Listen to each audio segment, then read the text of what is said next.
Hello my dear friends, how are you?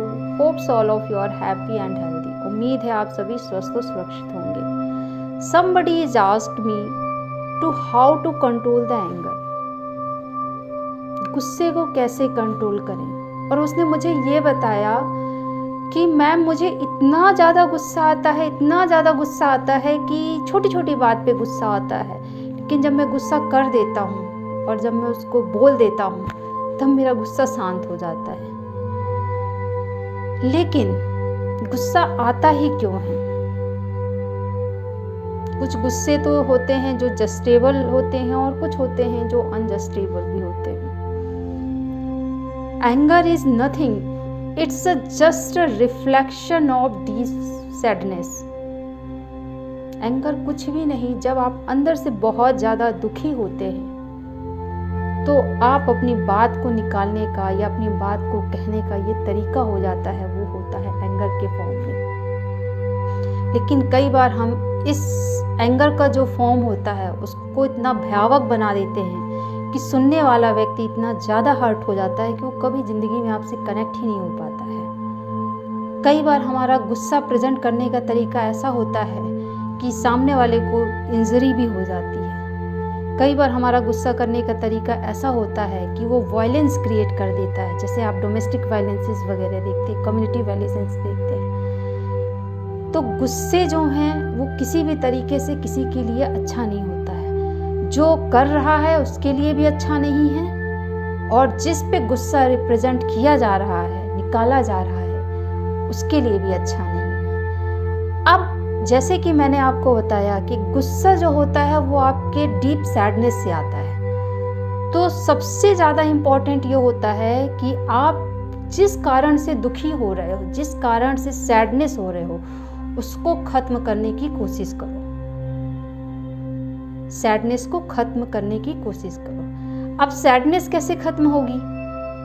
Life में तो इतने ज़्यादा स्ट्रगल्स हैं या इतने सारे इवेंट्स होते हैं सोसाइटी में, घर में, हर जगह कि सैडनेस ख़त्म ही नहीं होनी है। लेकिन सैडनेस को ख़त्म करने के भी कुछ तरीके हैं। उसमें से सबसे मोस्ट इम्पॉर्टेंट तरीका ये है कि आप अपने माइंड को एक ऐसे सिचुएशन में डालो कि वो शांत रहे और सही और गलत का ऑब्जर्व कर सके एट दैट टाइम।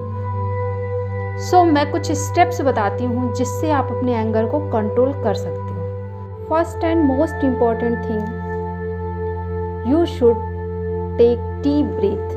आप डीप ब्रीथ लो एंड काउंट 1 to 50। 1 से लेके 50 तक की गिनती गिनो। ऐसा करने से आपका जो माइंड होता है वो शांत होता है और जो आपके एंगरनेस वाले हार्मोन्स होते हैं वो रिलैक्स होते हैं, अरेंज्ड होते हैं properly.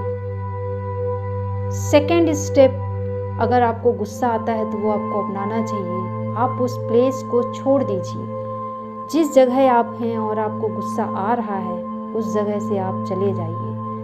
When you change the position and you change the position from one place to another, उस वक्त आपके मेंटल स्टेट की भी पोजीशन चेंज हो जाती है और आपका माइंड जो होता है वो पर्टिकुलर इवेंट से डिस्ट्रैक्ट हो जाता है और एंगर ख़त्म हो जाता है। And third important thing, to go alone. किसी भी शांत जगह जाकर आप अपने गुस्से को निकाल सकते हैं, चिल्ला सकते हैं, शाउटिंग कर सकते हैं। And fourth, self helping word. Self helping word में ऐसे वर्ड्स आते हैं जो आपको बोलेंगे, मैं एक शांति प्रिय व्यक्ति हूँ, मैं हमेशा खुश रहूँगा, मैं कभी किसी को हार्म नहीं पहुँचाऊँगा, मैं हमेशा पॉजिटिव रहूँगा। एंड फिफ्थ स्टेप अगर आप करते हो वो है थिंक सम नाइस। आप कुछ अच्छा सोच लो। उस वक्त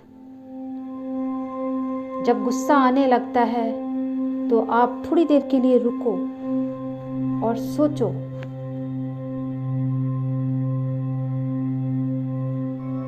वैसे जब लोगों को गुस्सा रोज रोज या हमेशा डेली आता है तो उनको अपने लाइफ स्टाइल में चेंजेस करने चाहिए।